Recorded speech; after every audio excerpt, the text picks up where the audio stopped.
D Srinivas గారి అకాల మరణం కాంగ్రెస్ పార్టీకి బలహీన వర్గాలకి తీరని లోటుగా మేమంతా భావిస్తూ ఉన్నాం. వారు ఎన్ఎస్యుఐ నాయకుడిగా, యువజన కాంగ్రెస్ నాయకుడిగా అంచెలంచెలుగా జీవితంలో ఎదుగుతూ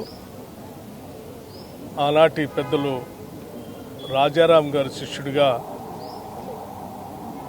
రాష్ట్ర కాంగ్రెస్కి అధ్యక్షులుగా కూడా పనిచేశారు. ఒకసారి కాదు, 2 సార్లు రాష్ట్ర కాంగ్రెస్ కమిటీ అధ్యక్షుడిగా పనిచేసి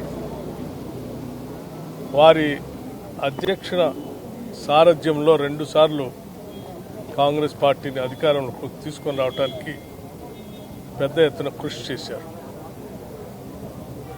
వారు మంత్రిగా అనేక సంస్కరణలు కూడా ప్రభుత్వంలో తీసుకొచ్చినటువంటి గొప్ప నాయకుడు.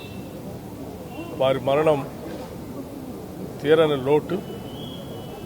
వారికి ఆత్మశాంతి చేకూరాలని వారి కుటుంబ సభ్యులకి నా ప్రగాఢమైనటువంటి సానుభూతిని కాంగ్రెస్ పార్టీ పక్షాన రాష్ట్ర ప్రభుత్వం తరఫున కూడా ప్రత్యేకంగా తెలియజేస్తా ఉన్నాం.